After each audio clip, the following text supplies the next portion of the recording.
Trouble.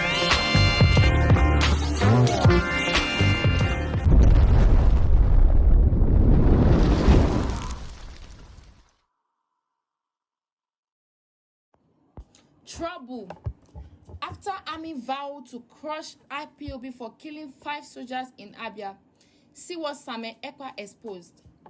Tensions have escalated in southeast Nigeria following the Defense Headquarters accusation against the indigenous people of Biafra (IPOB) for the recent killing of 5 soldiers in Abia State.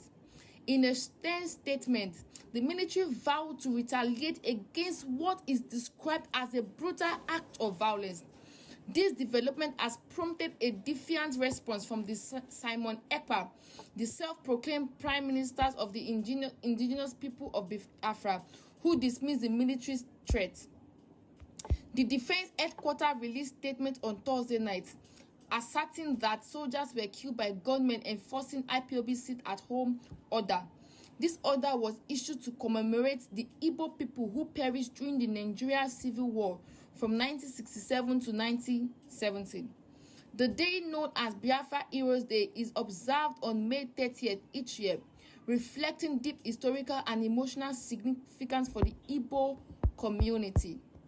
According to the Sahara reporters, the soldiers were ambushed at Obiaka Junction in the Obinwa local government area.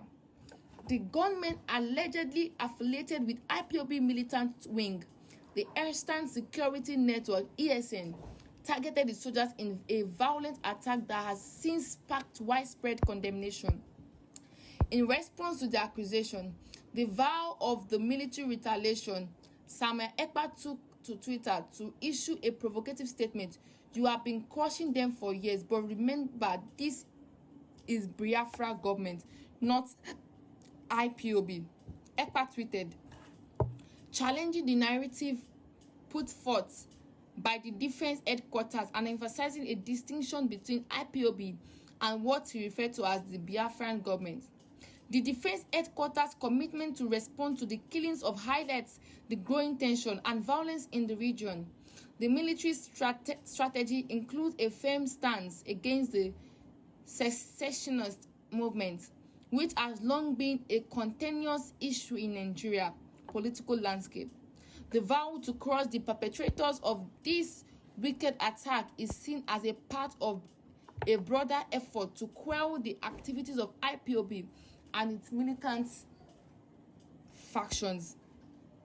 The sit-at-home order, while intended as a peaceful commemoration, has often led to confrontations and violence. This year's observance was no exception. Culminating in the deadly attack on the soldiers, the order itself underscores the persistent and deeply rooted grievance within the Igbo community, who continue to seek recognition, justice for the historical movements of the Civil War.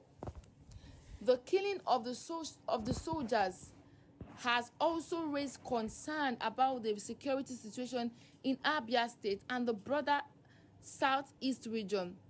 The military promise of retaliation could lead to further clashes, exacerbating the instability in the area already plagued by periodic violence and unrest. The Defense Headquarters has called for calm and urged the public to cooperate with the security forces to maintain peace and order. Simon Ekpa's reaction, meanwhile, reflects the complex dynamics of the Biafran movement. His dismissal of the military threat and his framing of the issues as one involving the Biafran government rather than the IPOB suggests an attempt to reframe the narrative and assert a broader political identity. EKPA, who has been a controversial figure within the Biafran movement, continues to use his platform to challenge Nigeria's state and advocate Biafran independence. The international community is watching the situation closely with concerns about human rights and political and potential for escalated conflict. The Nigerian government, while facing criticism for its handling of the Biafran issue, remains steadfast in its position that unity of Nigeria is non-negotiable. The government is balancing the act between maintaining national integrity and addressing legitimate grievances of the Igbo people. As the situation develops, the need for a dialogue and peaceful resolution becomes ever more pressing. The cycle of violence and retaliation serves only to deepen the divisions and prolong the suffering of the affected community.